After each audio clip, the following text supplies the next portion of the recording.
Figma now lets us build custom plugins with agents. Today we'll look at what that means, how to approach it, and how it all works. And real quick before we begin, I'll put a link in the video description for our website where I'm teaching AI workflows and a whole lot more on design topics for Academy members. Be sure to check it out. Link in the video description. Also, come follow me on X. Also link down below. Figma now lets us build custom plugins using the Figma agents. Now, I'm not just here to show you how to do it, because working with AI is not difficult.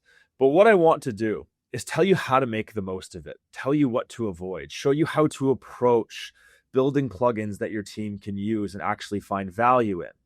Because what I'm going to see a lot of, and if I was a junior designer, this is what I would do too, is, realize that Figma lets us build our own plugins. One day is going to pass. And then all of a sudden, my team has 15 people building plugins. We have 8 accessibility checkers. We have 15 different design system documentation plugins. But that doesn't do anyone a favor. The plugin here is not the point. The point is removing repeated work. And as I hinted at just a second ago, there's going to be a lot of this. Like, hey, can you build me a plugin that checks for design system drift? But Figma agents can do that. They can check to see where your variables are not applied, where your styles are not applied. Figma has this functionality out of the box, even things like accessibility checkers.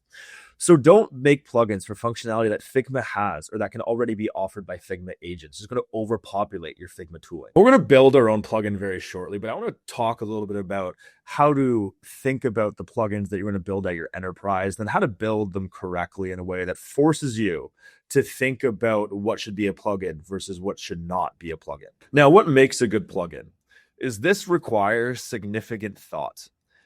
What one team has might not work for you. What one designer uses a plugin as a use case might not work for your use cases. This is totally independent of enterprise and designer. And if your boss comes to you tomorrow, like one of my old bosses would probably do, and says, oh my goodness, we can now build Figma plugins. I need 10 plugins by tomorrow. I can show our senior executive. Tell them to slow down and say, I told you to say it. This takes time.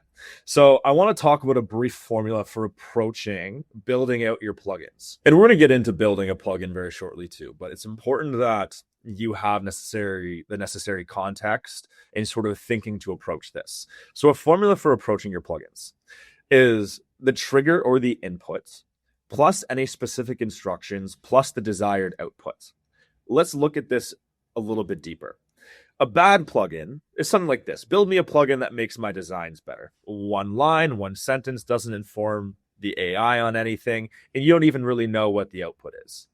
But if I go back to the outcome here, when we have to think about the desired output and any instructions or what that trigger is it forces us to almost think of rationally about whether or not this is actually something useful. So before you go in prompting your AI, break out what it is you're going to tell Figma agents into this kind of format.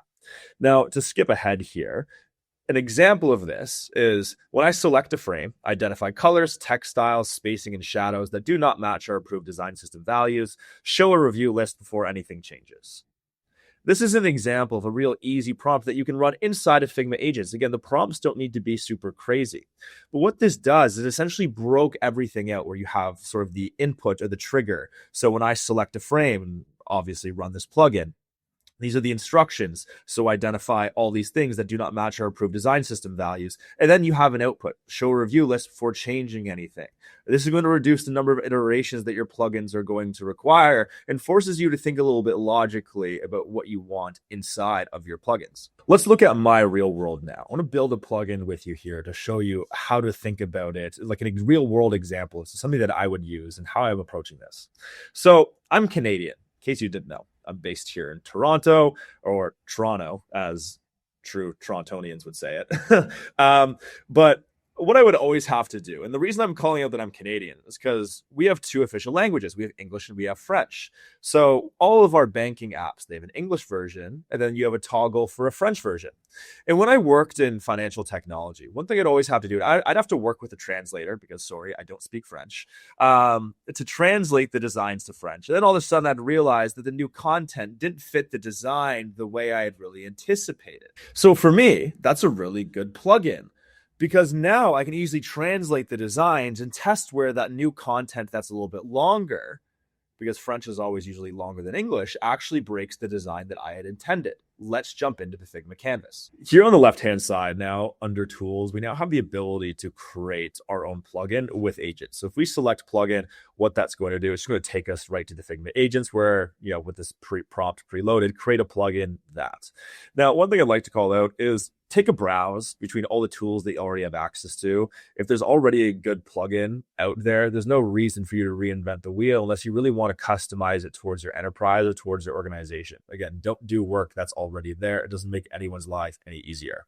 Now, before we go ahead and create our own plugin, what I'm going to do offline real quick is just build a simple onboarding flow that we can use to test this plugin around. What I did here is I think I said onboarding, but in order to sort of simulate something that I went through in the real world is I'm having it build me a high density dashboard for financial advisors, table components with a lot of data, charts, and more to sort of show you, hopefully to be able to demonstrate the value that this plugin to me would provide so you can think about your plugins that way. So we'll wait for this to load. This is what we have now. So we generated that dashboard that I did also have it just generate a mobile onboarding just because I think it would be helpful to run both to visualize it. So nothing that we need to dive into too much, just as basic like financial management dashboard, things like portfolio allocation, all the fun stuff that if you weren't involved in fintech, you'd have no idea. So I'm not going to bore you with it.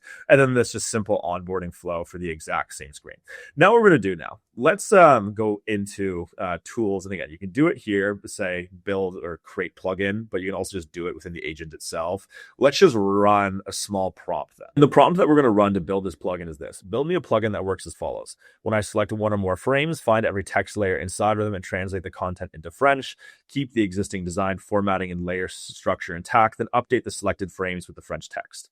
So we have our sort of input or selections. When I select one or more frames, the instructions, find every text layer inside of them and translate them into French. Keep the existing design, formatting, and layer structure intact. Then the output, so update the selected frames with the French text. Let's go ahead. Let's run this. You can see here now that we now have this French translator plugin available to us. Let's go ahead. Let's choose to run this plugin. And then you can see here what it did. Okay, so it even has the source that it introduced, which is kind of nice. But so we can detect the source. So English auto detect French, Spanish, German, Italian, Portuguese, and then translate those into French. I don't know why it put French here. Well, I don't know why we translate French to French, but anyways. So let's select maybe just all of these now. Let's go ahead. Let's run this plugin. And now let's choose to translate this to French. So you can see it, the 6 frames have been selected. It's translating everything together. Just went back and then copied the original designs just so we compare, and then translated the new versions of those designs, the second copy of those designs. So you can see what it did. It's now translated. We have the English up here and we have the French down here. So now I'm able to see that maybe just as an example here, that if I bring this up and we compare like this, you can see that this text has to go across 3 lines in French, which pushes everything else down. So then for French users, there might be a little bit of a scroll there that might not actually be intended. And this is the value of the plugins that you should be thinking about building. What's some of this manual work that drives us as designers crazy that we can build these quick plugins around to support our day-to-day, but then also our team's day-to-day. And then even to when I translated this original one, it did a really good job because it translated everything else. So again, we can see where there might be issues with the layout, where that translation would occur, but it did a really good job recognizing that these are actually company names. So it didn't translate all of them together, like the Harrison Group, that's a company name. So it did translate the company names, but it looks like it translated everything else. Really good job. Also too, what's nice that these are available for others inside of this file. So here under tools, you can see created by you. You can see the plugin, who created it, and you can actually come in here and even edit it too. So remember when we chose to run that plugin, originally it had like the detect source language. Maybe we can remove that, because all the designs that we do in English, we're never going to build a design in German. So that source language would always be English. So we can make that tweak to that plugin. So I had to remove the detect source language, as the designs will always be in English. Then it removed that. So now it's just the French translator, not an overall language translator. And if you're a design leader, design manager, even just like a senior designer who works with a lot of designers, here's some steps for you. Is you need to keep your team's custom tools as thin as possible. As I mentioned at the beginning of this, you don't want 10 different plugins that do the exact same thing floating around, because as good as autonomy is for designers, no plugins are also created equal. Someone could build a plugin one way that has a specific set of functionality that maybe someone else who built the same plugin a different way doesn't have that same functionality. So if you give designers autonomy to build all these different plugins, you're gonna have a bunch of plugins that one do the same thing, but have slightly different functionality or approach looking at Figma frames very slightly differently. So what I would do, get ideas, take a vote. If multiple designers want one specific plugin, have one designer build the plugin multiple are recommending or want, and then they can demo it back to the group. So you don't have 5 people trying to build the exact same plugin. Hey, thanks for watching this one. Really appreciate you being here. Remember to subscribe first off, and take a look at our website down below where I'm teaching AI workflows a lot on different design topics, always adding more to this as well. I'm also be covering a lot more on working with AI and Figma and Claude Code, so be sure to subscribe for that, as I mentioned earlier. And yeah, thanks for being here. If you want to build an entire design system, click at the top left. You want to watch another video I highly recommend, click in the top right.